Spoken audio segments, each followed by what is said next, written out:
By election ಇವತ್ತು nomination last ದಿನ ಇದೆ. ಇವತ್ತು ಆಬ್ವಿಯಸ್ಲಿ ಎಲ್ಲ ಪೊಲಿಟಿಕಲ್ ಲೀಡರ್ಸ್ಗಳು ಅವರವರ ಕ್ಯಾಂಡಿಡೇಟ್ ಪರವಾಗಿ ಹೋಗಿರ್ತಕ್ಕಂಥದ್ದು ಇದೆ ಅಂತ ನಾನು ಅನ್ನಿಸ್ತಾ ಇದ್ದೀನಿ. ಹಂಗಾಗಿ ಬೈ ಎಲೆಕ್ಷನಲ್ಲಿ ನನಗಿರ್ತಕ್ಕಂಥ ಇನ್ಫಾರ್ಮೇಷನ್ಸ್ ಅಥವಾ ನನಗಿರ್ತಕ್ಕಂಥ ನಂಬಿಕೆ, ಅಲ್ಲಿ ನಮ್ಮ ಪಕ್ಷದ ಕಾರ್ಯಕರ್ತರ ಜೊತೆ ಮಾತನಾಡಿದ್ದೀನಿ. ಅದರ ಜೊತೆಗೆ ನಾವು ಮಾಡಿರ್ತಕ್ಕಂಥ ಕಾರ್ಯಕ್ರಮಗಳು ಖಂಡಿತವಾಗ್ಲೂ ಎರಡೂ ಬೈ ಎಲೆಕ್ಷನ್ಗಳಲ್ಲಿ ಕಾಂಗ್ರೆಸ್ ಪಕ್ಷ ಸನ್ಮಾನ್ಯ ಸಿದ್ದರಾಮಯ್ಯನವರ ನೇತೃತ್ವ ಇರತಕ್ಕಂಥ ಸರ್ಕಾರ ಖಂಡಿತವಾಗ್ಲೂ ನಾವು ಗೆಲ್ತೀವಿ ಅಂತ ನನಗೆ ವಿಶ್ವಾಸ ಇದೆ, ನಂಬಿಕೆ ಇದೆ. ಇಲ್ಲ, ಯೂಶಲಿ 3 ವೀಕ್ಸ್ ನಡೀತಾ ಇದೆ.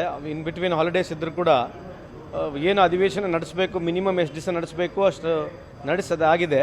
ಬಟ್ ಹೌದು, ವಿರೋಧ ಪಕ್ಷದವರು ಸನ್ಮಾನ್ಯ ಮುಖ್ಯಮಂತ್ರಿಯವರು, ಸ್ಪೀಕರ್ ಸಾಹೇಬರೆಲ್ಲ ಕೂತ್ಕೊಂಡು ಏನು ವಿಚಾರ ಮಾಡ್ತಾರೆ ನನಗೆ ಸಂಪೂರ್ಣ ಮಾಹಿತಿ ಇಲ್ಲ. ಬಟ್ ಆಗ್ಬೋದು, ಆ ಸಾಧ್ಯತೆ ಇರತಕ್ಕಂಥದ್ದು ಕಾಣ್ತಾ ಇದೆ. ಬೈ ಎಲೆಕ್ಷನ್ ಇವತ್ತು ನಾಮಿನೇಷನ್ ಲಾಸ್ಟ್ ದಿನ ಇದೆ. ಇವತ್ತು ಆಬ್ವಿಯಸ್ಲಿ ಎಲ್ಲ ಪೊಲಿಟಿಕಲ್ ಲೀಡರ್ಸ್ಗಳು ಅವರವರ ಕ್ಯಾಂಡಿಡೇಟ್ ಪರವಾಗಿ ಹೋಗಿರ್ತಕ್ಕಂಥದ್ದು ಇದೆ ಅಂತ ನಾನು ಅನ್ನಿಸ್ತಾ ಇದ್ದೀನಿ. ಹಂಗಾಗಿ ಬೈ ಎಲೆಕ್ಷನಲ್ಲಿ ನನಗಿರ್ತಕ್ಕಂಥ ಇನ್ಫಾರ್ಮೇಷನ್ಸ್ ಅಥವಾ ನನಗಿರ್ತಕ್ಕಂಥ ನಂಬಿಕೆ, ಅಲ್ಲಿ ನಮ್ಮ ಪಕ್ಷದ ಕಾರ್ಯಕರ್ತರ ಜೊತೆ ಮಾತನಾಡಿದ್ದೀನಿ. ಅದರ ಜೊತೆಗೆ ನಾವು ಮಾಡಿರ್ತಕ್ಕಂಥ ಕಾರ್ಯಕ್ರಮಗಳು ಖಂಡಿತವಾಗ್ಲೂ ಎರಡೂ ಬೈ ಎಲೆಕ್ಷನ್ಗಳಲ್ಲಿ ಕಾಂಗ್ರೆಸ್ ಪಕ್ಷ ಸನ್ಮಾನ್ಯ ಸಿದ್ದರಾಮಯ್ಯನವರ ನೇತೃತ್ವ ಇರತಕ್ಕಂಥ ಸರ್ಕಾರ ಖಂಡಿತವಾಗ್ಲೂ ನಾವು ಗೆಲ್ತೀವಿ ಅಂತ ನನಗೆ ವಿಶ್ವಾಸ ಇದೆ, ನಂಬಿಕೆ ಇದೆ. ಇಲ್ಲ, ಯೂಶಲಿ 3 ವೀಕ್ಸ್ ನಡೀತಾ ಇದೆ.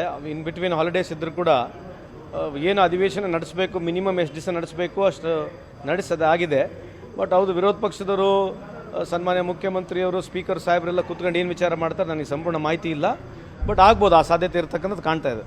ಬೈ ಎಲೆಕ್ಷನ್ ಇವತ್ತು ನಾಮಿನೇಷನ್ ಲಾಸ್ಟ್ ದಿನ ಇದೆ. ಇವತ್ತು ಆಬ್ವಿಯಸ್ಲಿ ಎಲ್ಲ ಪೊಲಿಟಿಕಲ್ ಲೀಡರ್ಸ್ಗಳು ಅವರವರ ಕ್ಯಾಂಡಿಡೇಟ್ ಪರವಾಗಿ ಹೋಗಿರ್ತಕ್ಕಂಥದ್ದು ಇದೆ ಅಂತ ನಾನು ಅನ್ನಿಸ್ತಾ ಇದ್ದೀನಿ. ಹಂಗಾಗಿ ಬೈ ಎಲೆಕ್ಷನಲ್ಲಿ ನನಗಿರ್ತಕ್ಕಂಥ ಇನ್ಫಾರ್ಮೇಷನ್ಸ್ ಅಥವಾ ನನಗಿರ್ತಕ್ಕಂಥ ನಂಬಿಕೆ, ಅಲ್ಲಿ ನಮ್ಮ ಪಕ್ಷದ ಕಾರ್ಯಕರ್ತರ ಜೊತೆ ಮಾತನಾಡಿದ್ದೀನಿ. ಅದರ ಜೊತೆಗೆ ನಾವು ಮಾಡಿರ್ತಕ್ಕಂಥ ಕಾರ್ಯಕ್ರಮಗಳು ಖಂಡಿತವಾಗ್ಲೂ ಎರಡೂ ಬೈ ಎಲೆಕ್ಷನ್ಗಳಲ್ಲಿ ಕಾಂಗ್ರೆಸ್ ಪಕ್ಷ ಸನ್ಮಾನ್ಯ ಸಿದ್ದರಾಮಯ್ಯನವರ ನೇತೃತ್ವ ಇರತಕ್ಕಂಥ ಸರ್ಕಾರ ಖಂಡಿತವಾಗ್ಲೂ ನಾವು ಗೆಲ್ತೀವಿ ಅಂತ ನನಗೆ ವಿಶ್ವಾಸ ಇದೆ, ನಂಬಿಕೆ ಇದೆ.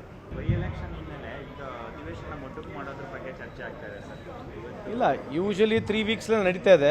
ಇನ್ ಬಿಟ್ವೀನ್ ಹಾಲಿಡೇಸ್ ಇದ್ದರೂ ಕೂಡ ಏನು ಅಧಿವೇಶನ ನಡೆಸಬೇಕು, ಮಿನಿಮಮ್ ಎಷ್ಟು ದಿವಸ ನಡೆಸಬೇಕು ಅಷ್ಟು ನಡೆಸೋದು ಆಗಿದೆ. ಬಟ್ ಹೌದು, ವಿರೋಧ ಪಕ್ಷದವರು ಸನ್ಮಾನ್ಯ ಮುಖ್ಯಮಂತ್ರಿಯವರು, ಸ್ಪೀಕರ್ ಸಾಹೇಬರೆಲ್ಲ ಕೂತ್ಕೊಂಡು ಏನು ವಿಚಾರ ಮಾಡ್ತಾರೆ ನನಗೆ ಸಂಪೂರ್ಣ ಮಾಹಿತಿ ಇಲ್ಲ. ಬಟ್ ಆಗ್ಬೋದು, ಆ ಸಾಧ್ಯತೆ ಇರತಕ್ಕಂಥದ್ದು ಕಾಣ್ತಾ ಇದೆ.